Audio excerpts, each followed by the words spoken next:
Hi, everybody, and welcome to the NEVERS podcast, a podcast dedicated to the discussion and dissection of every episode of the upcoming original HBO series, The Nevers, from our Lord and Master, Joss Whedon. I'm Tabs, and joining me today are... Kim. Tig. And Gina. Please make sure that you reach out to us on social media. We are on Twitter, Facebook, and Instagram at HBO The Nevers. And please make sure that you check for episodes of our podcast.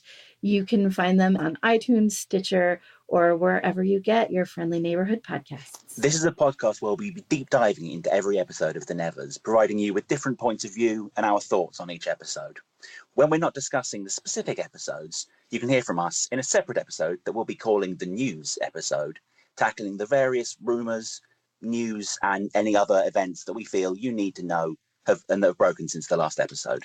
We're all fans of Joss Whedon's work, and so we thought, why not create a community where we can express our fandom and discuss his new HBO series, The Nevers, which I'm pretty sure we're all really excited about because we've waited a long time for him to create a new TV show.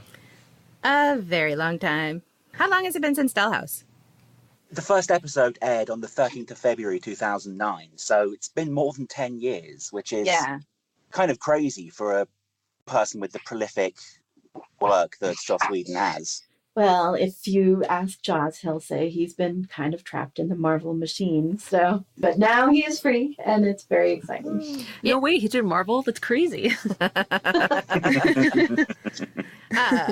So let us start with talking about how each of us have gotten into the Whedonverse and kind of like why we're your podcast hosts. My name's Tabs, Tabitha, but everybody calls me Tabs. And I have been podcasting about Joss Whedon's work since 2006. And I became a fan because my ex at the time had a huge crush on Sarah Michelle Gellar, and I needed to figure out why. So I borrowed his Buffy DVDs and instantly got hooked. Lost the boy, but kept the Buffy, and found most of my best friends through it, including Kim, who's on the podcast here.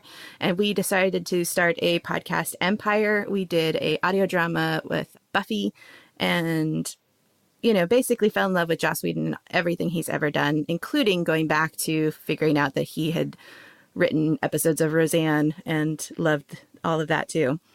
So that is why I'm here. In fact, I'm such a huge Whedon fan that if you look at my bridal party, the only person there that was not a fan of Joss Whedon or didn't meet through Joss Whedon was my sister, who, just came along for the ride. So it has been a while. But yeah. So Kim, how about you? Yeah, I actually got started through Firefly. Friends of mine had been talking about it, and I was pretty resistant to watching Buffy. I definitely enjoyed Firefly and was totally thrilled to watch it. I actually was around when the movie came out, so I saw the movie in the theaters when it came out. But my friend said, "You should watch Buffy. I think you'd like it." And I was like, no. And she goes, "Well, it's by the same guy who did Firefly." And I was like, oh. So then I started watching Buffy, and then it was just like the beginning of the end at that point. I loved it so much. I immediately tried to look for people online, and I was already listening to a lot of podcasts. And so I stumbled upon Tabs's very first podcast, I believe, and wound up striking up sort of relationships with various Whedon podcasters. And then one day Tabs was like, "You should podcast." and so lo and behold, I started my own podcast called Upside Down and Halfway to Happy Land, and where I discussed Buffy in various different aspects. And then I worked with Tabs in Between the Lines Studios, had some amazing moments, met the most amazing people ever. And now here we are, very excited about the Nevers. Gina, why don't you go? Okay, cool. Long story short, one of my best friends in college was like, "Hey, have you ever seen Buffy the Vampire Slayer?" I'm like, "No."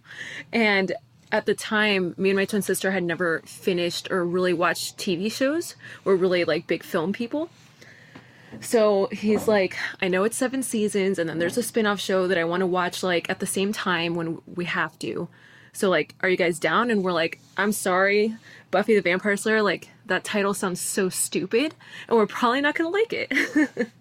So I'll just never forget watching the first episode and being like, all right, this is a little cheesy, but there's something so special about it. The characters you immediately fall in love with, the storyline is just so unique, and obviously it's a female-led show, and even at that time in college, it was probably around like 8 years ago, it still felt groundbreaking. So yeah, I just remember at the time, I was still in college, obviously, so I felt bad neglecting my friends, my homework, the new band that my sister and I started just because we had to watch Buffy and Angel like as much as possible. And yeah, it's been a crazy journey these past 8 years. Lisa, my sister, and my friend Josh, who introduced us Buffy, we also had a Buffy comics podcast in 2012. So after we finished both shows, we started reading the comics and commented on them. So yeah, I would definitely say Joss Whedon's works is definitely my life. So I'm really excited to be here. Oh, I'm the last one left, aren't I? Yes. Well, yeah, I'm afraid my story is not quite as interesting as all of yours. Back a few years ago when there were only 4 TV channels and no internet, I was scrolling through the TV one day trying to find something to amuse myself and saw this strange lady jumping out of alleyways and attacking creatures with scary faces. And being as I've always been obsessed with fantasy and mythology, I was like, oh, vampire killing, that's quite fun. And within about maybe 10 minutes of starting the episode, I absolutely fell in love with Joss's style. The writing was sharp, the script was amazing, the characters were instantly engaging. And from there, it was pretty much love. We got onto Angel, and then a few years later, my friend showed me Firefly, and I've rapidly voraciously consumed everything he's put out since. And yeah, so I figure if he's starting a new show, I have to be in at the ground floor. Awesome. See, that was interesting. Mm-hmm. Yeah, it's really interesting to me because there are fans who are like, I only love Buffy, and there's fans that are like, I only love Firefly. How dare you watch that Buffy show? But I think if the folks that do enjoy all of Joss Whedon's works, like Kim and I love Sugar Shock and wish there were more of it. Anything Joss writes, there's this level of writing and specialness, I think, in his way that he brings together a group of people to write with him on a TV show, and then just makes it funny and humorous and heartfelt. And I'm really excited that he's tackling a Victoriana kind of story. Steampunk. Yes. Yes, please. So to go into that, well, let's talk a little bit about the premise of the Nevers and kind of our thoughts. And Gina, can you tell us a little bit about what the premise is? Yes, very excited too, because 4 of my favorite characters in Buffy are the Fanged Four, and I loved all the flashbacks when we're in Victorian London, so I'm stoked that this new show takes place in that setting.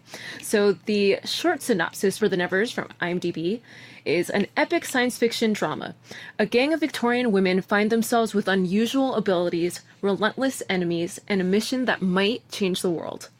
The action on screen will play out over the course of 10 episodes on HBO. So HBO has been doing this, I think, very successfully, doing the shorter run, which, obviously the BBC kind of pioneered, I think, this like shorter run TV shows that you just, how long they're going to be. You just write all of them instead of the traditional American season where it's like, maybe you get canceled after, I don't know, 10 episodes and nobody ever gets to know the storyline. They're doing it really fantastically right now with Chernobyl, which is only 6 episodes. Like, I really need to see that. It's so good. You need to see it. But I think HBO has capitalized on this idea of streaming content media, and I really look forward to the Nevers because this is a show that probably would not have been made otherwise, because I feel like the cost of doing historical science fiction just gets really prohibitive. So something like Netflix, who also apparently wanted this show, and HBO doing it makes it easier to get on the air than, say, 10 years ago when Dollhouse got canceled. It still hurts me. in my soul. Yeah, I would agree. And I love that it's HBO. I know that I kind of love all the talk about how they're still looking for the next big thing now that the last big thing is over. And so I'm excited at the prospect that this could be it, because of course it will be for us. But Right.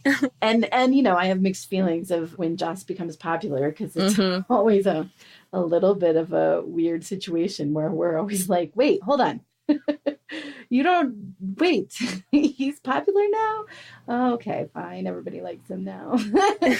Which is really how it should be. But I'm excited for people to really come back to recognizing how amazing the writing is and just what he can do with the story.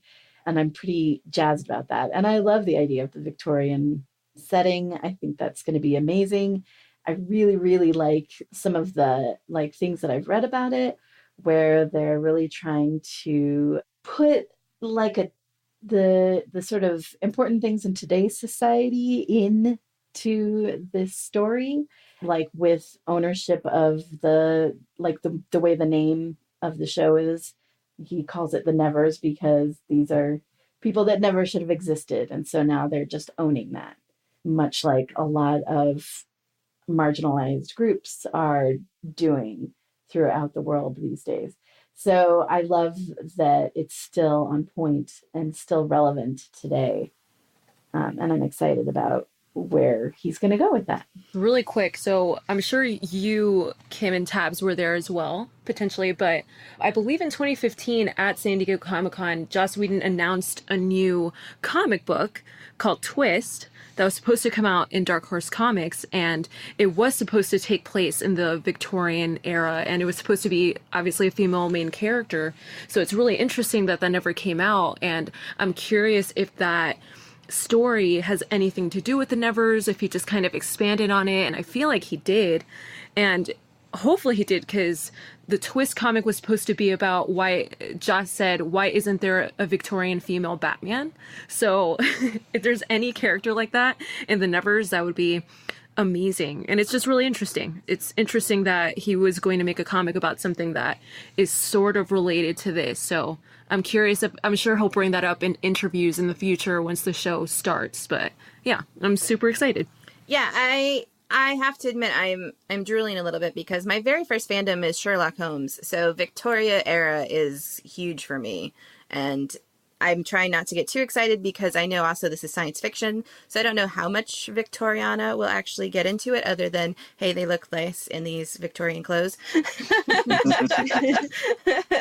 You never know with HBO. But, you know, that idea of bringing some female empowerment into the Victorian storyline, even in a steampunk science fiction-y kind of way, is really exciting to me. I do wish there were more episodes, though.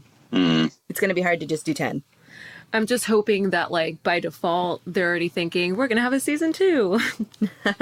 The problem with that sort of thinking and already planning for a season 2 is that if Joss's record holds true and we end up not getting a season 2, we may be left with, once again, a number of amazing beginnings of stories that we never see a payoff for.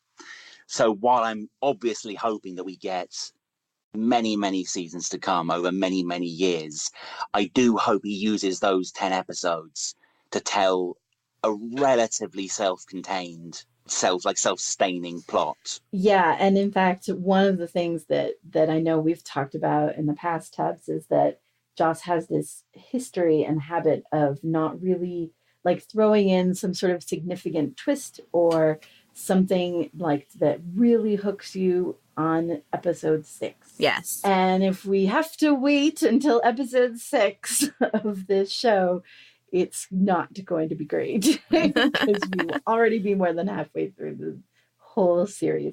So hopefully he will speed that up a little. Mm-hmm. We would hope that since it's 10 episodes, not 22, he would half that as well. Put in on episode 3 rather than 6. Yes. Yeah, and it really depends on how many writers he has, because I know HBO shows work differently than, you know, regular TV shows. So he might have a smaller writer's room and not a lot of people to help him ump that to 3. 2 writers. Mm-hmm. and they've been quite cagey about saying any more. So I'm hoping it'll just remain Joss, Laurie, and I've forgotten the name of the third person. I feel quite bad now. But I'm hoping it just remains those three. Yeah, and it's weird because I feel like Joss does very well when he has a huge room of writers. But other shows, I'm like, just have one or two. It works so much better. So I don't know. It really depends. And obviously, it's been 10 years. Joss has been sitting around honing a lot of his skills. So maybe he can pull it out. Maybe he can be like, episode 1, you're all hooked.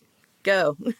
While his work on a certain expansive cinematic universe was great and it was all very enjoyable, it did feel like he was a little more constrained than he usually is because he had to fit his story within someone else's world. I'm hoping while that was going on, quietly off to one side, he was building his own universe so that once he was free of their red grasp, he could kind of do his own thing on a grander scale. He actually said almost exactly that at several panels that we went to, where he was talking quite a lot about being sort of stuck in the machine that he was in and sort of the constraints. And he often said things like, I can't wait to go back to creating universes. So he's great at it. So that's very exciting. I think that we finally have word that that's happening. Yeah, it's a weird thing with Joss. Joss is very good at fixing other people's scripts. Like, that was his first job. He's very, very good at it. He can come in and fix a script and make it more fun and lighthearted and heartfelt. He doesn't want to do that. Right. He wants to build his own worlds. So, and he's a great world builder, but I think he also needs that team to come alongside him and say, okay, Joss, stop world building and let's tell a story. I was quite glad to see that Whedon Stalwart and his secret weapon, Jane Espenson, is once again going to be producing. So I'm hoping she will work her usual magic on this show. I mean, I don't think she's ever worked on a show that hasn't been fantastic. Mm-hmm. That's true. I have one in mind, but I will keep that to myself. But I love her. One, but we forget that one. It's fine. Exactly. They can't all be amazing. Then you start thinking that they're magical or they've sold their soul or something. Right. I do love Jane. She's definitely one of my favorite writers. So I'm stoked that she's even a part of the Nevers. And I believe, and I could be wrong, was it announced that Douglas Petrie was also helping out? I believe so, yes. Which is also really exciting. So it's like the gang's back together. I know, right? Let's just throw Tim in there and maybe we'll... I was waiting for his announcement. Tim is on a show, guys. I know, he's on a few shows, actually. One that Charisma was on. Save that for another podcast. Yeah, it totally does go in another podcast. So we're excited about the premise. We're excited about Joss. Obviously, there is not a lot of information out there right now. Like, there's even websites that are like, we don't have more information than this, but this is what we got. Probably because it is still in pre-production, not even production yet. So it'll be a little bit time before we know any more. But as we know it, we will tell it to you and we will give you our thoughts and opinions, whether you like them or not. It's just how we roll. Yeah, so let's go on, but to the main piece of news that we do know. Yes, the main cast that's been announced so far is Northern Irish actress Laura Donnelly, who will be taking the role of Amalia True within the Nevers. You may recognise that name, as she's no stranger to some current rather action-packed shows. She has played a recurring role in Outlander as Jenny Fraser, which is a show I've not seen, but I've heard excellent things on. She's also in ABC's The Missing and ITV fantasy drama Beowulf Return to the Shieldlands, which is a really awesome title. Joss Whedon has actually spoken on her casting and is quoted as been saying, Donnelly has the charisma, wisdom, and anarchic precision that not only captures Amalia, but defines her. She's fierce, she's funny, and I'm going to need both for the journey ahead. Which is a line that fills me with a very special kind of anticipation, because that just sounds like he's crafting the perfect Whedon-esque world, and I can't wait to be a part of it. So you may recognize, if you have watched Outlander, this is the main character's sister, the main character male sister. Yeah. So, yes. Main character, male sister.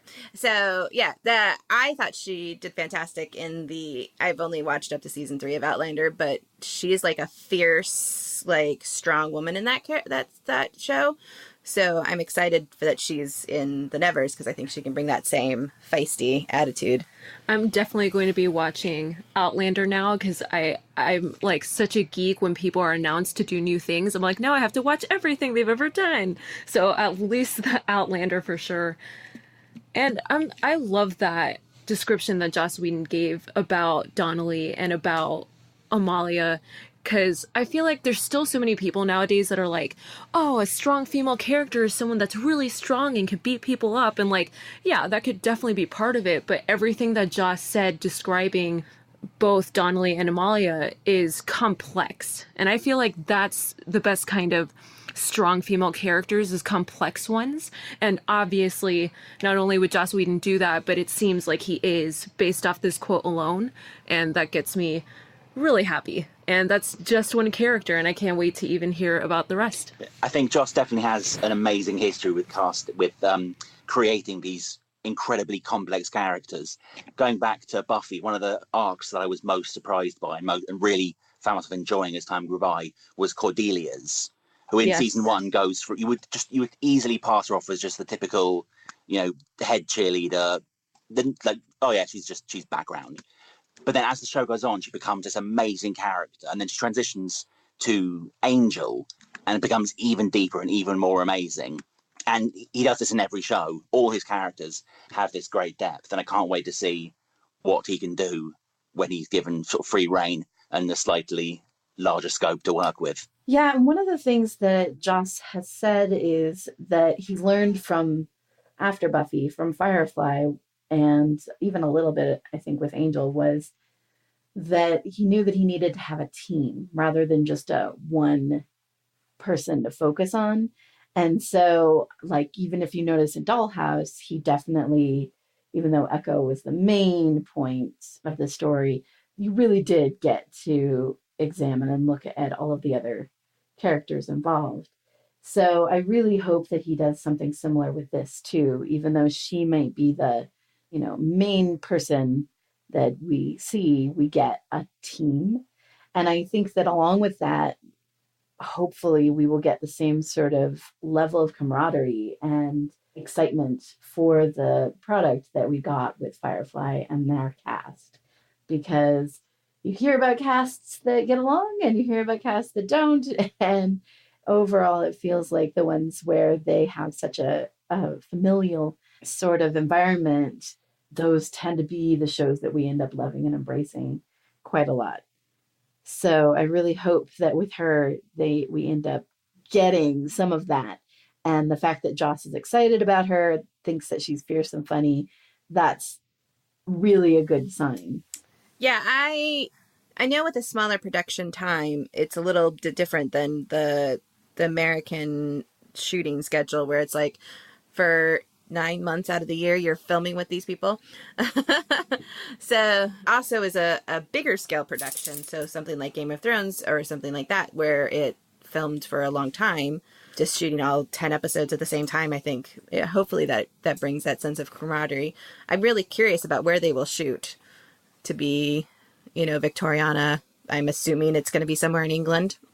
Possibly Ireland as well. Yeah, so I know that they've already set up some productions there. I'm trying to think of where they shoot Gentleman Jack, but I'm not entirely sure. So that is a current HBO show, which has gotten a second season, and it is in 1800s and is beautifully shot, I think. I'm looking to see if I can say where it is. I believe it's mostly shot in West Yorkshire. Okay. And some of it is shot in Copenhagen. Nice. Which makes a lot of sense because there's a lot of places in that area that have a very old world feel to them. Mm-hmm. But I could see him doing a lot of work there.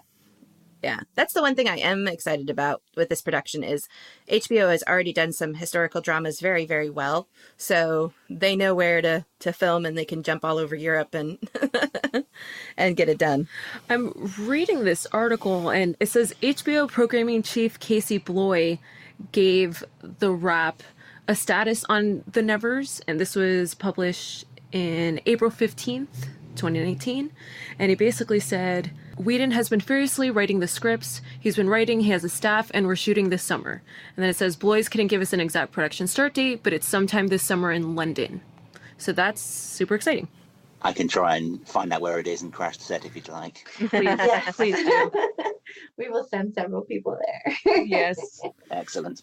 Well, do we have any final thoughts about the Nevers and our excitement level? And Oh yeah. One last thought. One of my favorite things about Joss Whedon's work, which is everything, but one of them is I love his ability to craft amazing villains. So I'm super excited to hear about and see who the villain is, what the villain is. Is there more than one? Is it a team of villains? Like, there's probably going to be more villains, you know, instead of just one. Like, there's probably going to be standalone episodes sometimes too. Like, I'm so excited for that, especially in this setting. I think it could be really unique. Because I think everyone always talks about how important sort of the protagonist is to a show. But I've seen so many shows that have got amazing main casts and are criminally let down when it comes to the antagonist. Mm-hmm. If you think of like some of the greatest shows of all time, like Breaking Bad, you had Gustavo Fring, who was just electric the moment he stepped on camera. And even back to things like Farscape, when there was Scorpius, it wasn't it was kind of an antagonist. A really strong villain can lift a show far higher than many would assume they could. And with just his history of, you know, things like even going as far as actors like Caleb, played of course by Yes. a Joss Whedon's favourites, Nathan Fillion.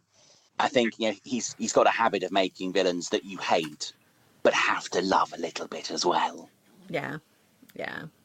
Well, and Joss is the person that taught me the idea that, and he said this many times in writing kind of things, that a villain is not a villain in their own mind. So he writes them as if they're their own heroes. And, you know, that I think is what was very compelling, especially if the Nevers is this idea of female empowerment. And if where villains are the antagonists to that, it'll be really interesting how complex that story can be. If the guys, you know, or the other lady villains are like thinking that they're doing the right thing. I would also like to say I am super looking forward to hearing about any of the Whedon alums that do join. Yes, please. Whether it's writers or actors or whatnot. I would imagine like he would probably try to sit on that kind of information until, you know, to surprise us. But I would really look forward to hearing about anyone else that he adds to his team and just the general excitement, because in most of the people that he's worked with that we know pretty well are very good at what they do. So I'm sorry, if there's not at least one Buffy alumni in every episode, I'm writing.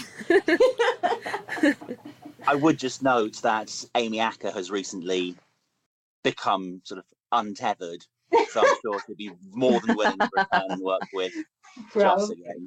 Please. My final note, though, is please, HBO, do not make everybody use not their accents. Please. Yes. Yes. Please. As much as I love Doctor Strange, every time Benedict Cumberbatch comes on stage, I'm like, stop talking like that. I still think he has a pretty good American accent, though.